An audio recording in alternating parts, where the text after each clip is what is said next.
అయితే గురుగారు ఈ మధ్య కాలంలో సమాజంలో భార్య భర్తను చంపడం, భర్త భార్యను చంపడం ఇవన్నీ చాలా సహజంగా మారిపోయాయి.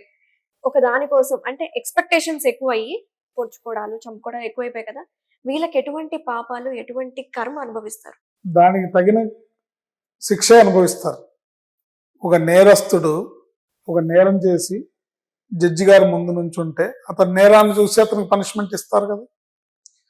అట్లాగే మనం చేసిన తప్పులకి మన కర్మఫలం, కర్మ మనని 18 రకాల రూపాల్లో మన గమనిస్తూ ఉంటుంది. అంటే నేను ఈ రూమ్లోనే ఉన్నాను, నన్ను ఎవరు చూడట్లేదు, నేను చేసే పనులు అని అనుకోవడం కాదు. ప్రకృతి 18 రూపాల్లో మనిషిని టోటల్, అంటే సీసీ కెమెరాస్ ఎట్లా రికార్డ్ చేస్తాయో మా మనసులో ఆలోచనలు, మనసులో మాటలు కూడా రికార్డ్ అవుతాయి. Everything will be counted. ఆ 18 రకాలు ఏంటంటారు? ఉన్నాయి, చాలా ఉన్నాయి. 4 వేదాలు ఉన్నాయి, పంచభూతాలు, 4 వేదాలు, భగవద్గీత ఇత్యాది అంశాలు 18 ఉన్నాయి మొత్తం.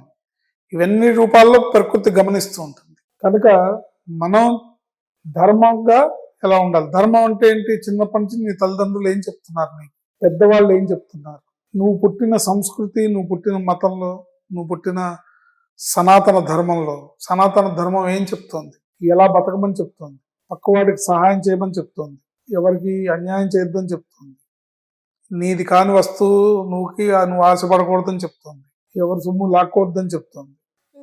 ధర్మంగా ధర్మపత్నితో భారతీయ సంస్కృతిలో ఒక ధర్మపత్ని అని ఎందుకన్నారు? ప్రతి మానవుడికి కూడా, మనుషులకి కోరికలు ఉంటాయి. ఆ కోరికలు నువ్వు ధర్మబద్ధంగా నీ ధర్మపత్ని దగ్గర తీర్చుకోవాలి. కానీ నేను ప్రపంచం మీద పడి కనపడిన ఆడవాళ్ళ దగ్గరలా నా కోరిక తీర్చుకుంటానంటే అది అధర్మం. ఇది ఎవరికైనా వర్తిస్తుంది, ఆడవాళ్ళకైనా మగవాళ్ళకైనా. సో ధర్మం ఏం చెప్పిందో ఆ ధర్మం ప్రకారం మనం బతికితే సుఖంగా ఉంటాము. ఈ జన్మలోనూ సుఖంగా ఉంటాం, పై జన్మలోనూ సుఖంగా ఉంటాం. మా భగవంతుడి సృష్టిలో అత్యంత ఉత్కృష్టమైనది, అత్యంత ముఖ్యమైనది మానవ జన్మ. ఎందుకంటే ఈ మానవ జన్మలో మాత్రమే కర్మఫలాన్ని తగ్గించుకోవడానికి, కర్మని పరిపక్వత చేసుకోవడానికి చేసుకోవాల్సిన పరిహారాలు ఏవైతే మన శాస్త్రాలలో చూపించబడ్డాయో వాటిని అనుసరించి ఆచరించదగడానికి అవకాశం ఉన్న జన్మ మానవ జన్మ. ఇప్పుడు ఒక గేదో లేకపోతే ఒక కుక్కో దేవుడి దగ్గరికి వెళ్ళి తపస్సు చేసి నా కర్మను తీసేయమని అడగలేవు కదా. సో మనిషి జన్మ వచ్చినందుకు ఎన్నో జన్మల పాపకర్మ నివృత్తి అయిన తర్వాత మనిషి జన్మ వస్తుంది. ఆ వచ్చిన పాపాలు మళ్ళీ వచ్చే జన్మలో మనిషిగానే పుడతాడు. ఈ మనిషి జన్మ వచ్చిన తర్వాత మళ్ళీ అన్ని పాపాలు ముట్టకట్టుకొని మళ్ళీ ఆఖరికి ఉత్తరోత్తరంగా క్రిమి కీటకాలుగా, పశువులుగా, జంతువులుగా జన్మలు తీసుకుంటున్నాం. మనం చేసే కర్మను బట్టి ఆధారపడి ఉంటుంది. నీ కర్మ బ్యాలెన్స్ షీట్ 0 అయిపోతే నీకు మోక్షం. ధర్మ మార్గం నడవాలి, ధర్మంగా నడవాలి, నీ పాపకర్మను నివృత్తి చేసుకోవాలి. మోక్షాన్ని పొందాలంటే నీ పాపకర్మను నివృత్తి చేసుకోవాలి. నీ బ్యాంక్ బ్యాలెన్స్ 0 అవ్వాలంటే ఏం చేయాలి? సరే, ఇంకో విధంగా చెప్తాను. నువ్వు ఒక లోన్ తీసుకున్నావు, ఆ లోన్.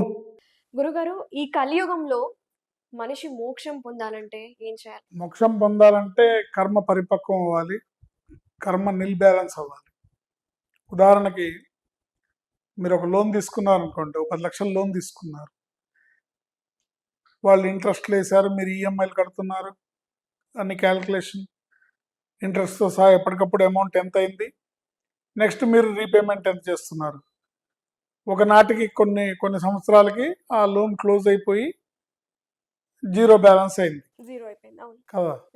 అప్పుడు మీరు ఏం అడుగుతారు? వాళ్ళని ఎన్ఓసి సర్టిఫికేట్ అడుగుతారు. నో అబ్జెక్షన్ సర్టిఫికేట్ అంటే మా లోన్ క్లియర్ అయింది, మీరు మా దగ్గర తీసుకున్న అప్పు వడ్డీతో సహా క్లియర్ అయింది అని ఎన్ఓసి వస్తుంది.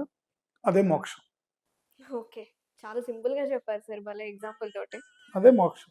ఎప్పుడైతే ఆ స్థితికి చేరుకుంటామో మనం అన్ని రకాలుగా, సో పర్ఫెక్ట్ గా మనం అన్ని రకాలుగా ధర్మ మార్గంలో ఉన్నాం, ఉండాల్సిన పారామీటర్లో ఉన్నప్పుడు మోక్షం అనేది లభిస్తుంది.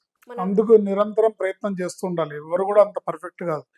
ఇన్ని మాటలు చెప్పే నేను పర్ఫెక్టా? నిత్యం నేర్చుకుంటూ అత్యంత జాగరూకతతో ప్రతి జీవితంలో వేసే ప్రతి అడుగుని, మాట్లాడే ప్రతి మాటని, చేసే ప్రతి ఆలోచనని ఆచితూచి ఇది ధర్మమా కాదా, ఇది కరెక్టా కాదా అనే జాగ్రత్తగా మనం బేరీజు వేసుకుంటూ మనకి నొప్పి కలిగిన ధర్మ మార్గంలోనే నడిచినట్టయితే అంతిమాన మన కర్మఫలం పరిపక్వత అయినప్పుడు మోక్షం అనేది లభిస్తుంది. అంటే ఎన్ఓసి సర్టిఫికేట్ లభిస్తుంది. ఓకే. గురుగారు ఇది నేను నా శరీరం కాదు. నువ్వెవరో తెలుసుకున్నప్పుడే మోక్షం లభిస్తుంది అంటూ ఉంటారు. దాని అర్థం ఏంటంటారు? అన్ని ప్రాసెస్‌లో తెలుస్తాయి. మాటల్లో చెప్తే కాదు. ఓకే. ప్రాసెస్‌లో మీరు ధర్మంగా ఉండటానికి ప్రయత్నిస్తూ ముందుకెళ్తూ ఉంటే అన్నీ తెలుస్తాయి. హ్మ్. ధర్మంగా ఉండటం అనంటే ఏంటంటే మనకి అందుకే మన పెద్దలు రామాయణ, భారత, భాగవతాలు చదవమని చెప్తారు. హ్మ్. పురాణ ఇతిహాసాలు చదివితే దాంట్లో మనకి ధర్మం ఏంటి, ఏ సందర్భంలో ఎవరు ఎలా ప్రవర్తించారు, ఏ సందర్భంలో ఎవరు ఏ నిర్ణయం తీసుకున్నారు అనేది తెలుస్తుంది. కాబట్టి వీటిల్లో కూడా మనకు ప్రధానంగా ఆదర్శవంతమైంది శ్రీరామచంద్రుడి యొక్క జీవితం. హ్మ్. రామాయణమే మనకు ఆదర్శం. ఓకే. భగవద్గీతే మనం ఆచరించదగిన ధర్మం. ఓకే. రామాయణంలో రాముడు శ్రీరామచంద్రుడి యొక్క నడవడిక ఎలా ఉంది, ఒక కొడుగ్గా ఆయన ఎలా ఉన్నాడు. దశరథుడు పిలిచి తెల్లారితే పట్టాభిషేకం జరగాలి, కానీ నాయన నీకు నేను పట్టాభిషేకం చేయలేకపోతున్నాను, నువ్వు అడవులకు వెళ్ళాలంటే వెంటనే ఆయన తండ్రి లోపలికి మాట. వెళ్ళి అవును. మహారాజు గారు వేసుకునే పట్టుబుట్టాలన్నీ ఇప్పేసి నార చీరలు కట్టుకొని బయటకు వచ్చి నార బట్టలు కట్టుకొని వనవాసం వెళ్ళడానికి సిద్ధమయ్యారు తప్ప ఎందుకు నాన్నగారు నేను ఎందుకు వెళ్ళాలి, నాకు ఇదంతా కుదరదు అని ఆయన అనలేదు. అలా ప్రతి సందర్భంలో కూడా ఆయన నడిచిన తీరు రామాయణము అంటే రాముడు నడిచిన దారి అని అర్థం. రామాయణము అంటే అర్థం ఏంటి? రాముడు నడిచిన చిన్న దారి, దారి, రాముడు మార్గం. జీవించిన విధానము. ఆయన ఏ రోజు దేవుడిలా ఫీల్ అవ్వలేదు. ఆయన దేవుడు అని ఆయనకు తెలుసు, కానీ ఏ రోజు దేవుడిగా ఫీల్ అవ్వలేదు ఆయన. హ్మ్. ఒక మనిషి మనిషిగా ఎలా బ్రతకాలి, హ్మ్. కష్టం వచ్చినప్పుడు ఎలా నిలబడాలి ధైర్యంగా, ప్రతి కష్టాన్ని ఎలా సమర్థవంతంగా ఎదుర్కోవాలి, ధర్మానికి అండగా ఎలా నిలబడాలి, గురువులకి అండగా ఎలా నిలబడాలి, అధర్మం మీద ఏ విధంగా యుద్ధం చేయాలి అనే అనేక రకాల అంశాలు శ్రీరామచంద్రుడి యొక్క జీవనం మనకి ఆదర్శప్రాయం. ఓకే. దాన్ని ఆదర్శంగా తీసుకొని మనం జీవితంలో ముందుకెళ్తూ ధర్మంగా బ్రతకడానికి ప్రయత్నిస్తే అంతిమాన మోక్షం లభిస్తుంది.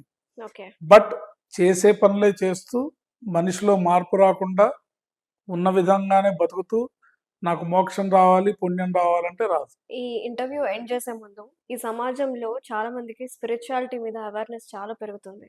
సో, మోక్షం గురించి ఈ రోజుల్లో చేసే పాప కర్మల నుంచి బయటపడాలి. సమాజంలో ఒక మంచి మార్గంగా నడవాలి అంటే ఒక ఐ ఓపెనింగ్ పాయింట్స్ ఏదైనా 2 ఉంటే చెప్పండి సార్? స్పిరిచువాలిటీ పెరుగుతోంది వాస్తవమే, కానీ మనసులో చేసే ఆలోచన ఒకటి, నోటితో చెప్పే మాట ఒకటి, చేత్తో చేసే క్రియ ఒకటి అన్నట్టుగా ఉన్నట్టయితే ఏ రోజు కూడా విజయం లభించదు. ఓకే. చిత్తశుద్ధి అనేది ముఖ్యం. హ్మ్. త్రికరణ శుద్ధిగా, చిత్తశుద్ధిగా. చిత్తశుద్ధి అంటే ఏంటంటే మనసులో ఏ విధమైన పవిత్రమైన ఆలోచన ఉందో మాటలో మాటలో. కూడా అదే మాట ఉంటే, మనం చేసే పనులు కూడా అలాగే ఉంటే దాన్ని చిత్తశుద్ధి. త్రికరణ శుద్ధి, హ్మ్. హ్మ్. బుద్ధి కర్మ, మనోవాక్కాయ కర్మలు. హ్మ్. ఈ చిత్తశుద్ధి ప్రకారం మనం ఏం చెప్తున్నామో అదే చేయాలి, ఓకే. ఏం ఆలోచిస్తున్నామో అదే చెప్పాలి, ఓకే. ఏం మాట్లాడుతున్నామో అదే చేయాలి. అది ధర్మమై ఉండాలి. హ్మ్. అప్పుడు ఒరిజినల్ స్పిరిచువాలిటీ అవుతుంది. ఈ మనం ధర్మంగా ఉంటే మనం భగవంతుడి దగ్గరికి మనం వెళ్ళక్కర్లేదు, భగవంతుడే మన దగ్గరికి వస్తాడు. ఆయనే మనల్ని అప్రిషియేట్ చేస్తాడు. ఇలాంటి వాడు నాకు కావాలి, ఇలాంటి వాడు కావాలి, ఇలాంటి మనుషులు సమాజానికి కావాలి, ఇలాంటి వాళ్ళు తోటి సమాజానికి ఉన్నందువల్ల వీళ్ళ వల్ల ప్రజలకు ఉపయోగం, వీళ్ళ వల్ల 10 మంది ధర్మ మార్గంలో నడుస్తారని భగవంతుడే వెతుక్కుంటూ వస్తాడు. హ్మ్. కనుక స్పిరిచువాలిటీ అనేది ఈవెంట్స్గా చేసే స్పిరిచువల్ ఈవెంట్స్లో లేదు. ఓకే. స్పిరిచువాలిటీ అనేది మన మనసులో ఉంది. మనసు ఎంత పవిత్రంగా ఉందో, బుద్ధి ఎంత పవిత్రంగా ఉందో, ఆలోచన ఎంత పవిత్రంగా ఉండాలి, మాట అంత పవిత్రంగా ఉండాలి, మనం చేసే పనులు అంత పవిత్రంగా ఉండాలి. త్రికరణ శుద్ధి అనే దానికి అంటే మనం ఒకటి చెప్పి ఒకటి చేయకూడదు అని అనటానికి అనేక రకాల ఉదాహరణలు ఏంటంటే ఆ, ఒక హరికథలు చెప్పే ఆయన ఓకే. తను చెప్పే ప్రసంగంలో హరికథల్లో, నాయనలారా ఇది కార్తీక మాసం, సాత్వికమైన ఆహారాన్ని భుజించండి, హ్మ్. హ్మ్. ముఖ్యంగా తామస గుణం ఉన్న ఆహారాల్ని త్యజించండి, ఉల్లిపాయ వెల్లుల్లిపాయ ఇలాంటివి తినకండి తినకండి. అవును. అని తన ప్రవచనంలో చెప్పి ఇంటికి వెళ్ళినాక భోజనం వాళ్ళ ఆవిడ వడ్డిస్తూ ఉంటే అందులో పప్పుచారులో ఉల్లిపాయ వచ్చింది. ఏమిటో ఉల్లిపాయ వేయలేదు అని అడిగట. అదేంటండి మీరు ఉల్లిపాయ తినకూడదన్నారు, కార్తీక మాసం కదా, తామస గుణాన్ని పెంపొందించే ఉల్లిపాయని త్యజిస్తే ఈ పరమ పవిత్రమైన మాసంలో మంచిదని చెప్పారు కదా. మరి మీరు అందుకనంటే అవన్నీ బయట వాళ్ళకి చెప్పాను నేను, మనకు కాదు అని అన్నట్టు. ఆ ఉమ్, విధమైన ఆ విధమైన మాటలు ఎప్పుడు కూడా విజయాన్ని ఇవ్వలేవు, ధర్మాన్ని ఇవ్వలేవు, వాళ్ళు చేసే పనుల్లో పుణ్యాన్ని ఇవ్వలేవు. అట్లాగే మహారాష్ట్రలో ఒక సామెత ఉంది, ప్రతి ఇంట్లో ప్రతి బిడ్డ కూడా సమాజంలో ఛత్రపతి శివాజీ అంతటి ధీరోదాత్తుడు పరమ వీరుడు అవ్వాలని కోరుకుంటారు. ఛత్రపతి శివాజీ లాంటి ధైర్యంగా ఉండే పిల్లలు కలగాలని కోరుకుంటారు, కానీ వాడు మన ఇంట్లో పుట్టాలని కోరుకోరు. వాడు మన ఇంట్లో పక్కింట్లో పుట్టాలి, మన ఇంట్లో పుట్టాలని కోరుకోరు. ఎందుకంటే దేశం కోసం ప్రాణత్యాగం చేస్తారు కదా. అవును. మన బిడ్డ మట్టుకు నిండు నూరేళ్ళు క్షేమంగా ఉండాలి. సో ఇది మనం ఇవాళ రేపు సమాజంలో కలియుగపు మహిమ వల్ల, కలి మాయ వల్ల ఎదుటివారికి చెప్పేటందుకే నీతులు ఉన్నాయని ఒక సామెత ఉంది, పాట కూడా ఉంది. ఎదుటివారికి చెప్పేటందుకే నీతులు ఉన్నాయి, డోంట్ కేర్ అని నేను పుట్టాను ఈ లోకం ఆ, పుట్టింది. అలా ఇది ఎవరికి వాళ్ళు అసెస్మెంట్ చేసుకోవాలి వాళ్ళ లైఫ్ ని. గురుగారు చాలా చక్కగా చెప్పారు గురుగారు. మరొకసారి నేను ధన్యవాదాలు చెప్పాలనుకుంటున్నాను.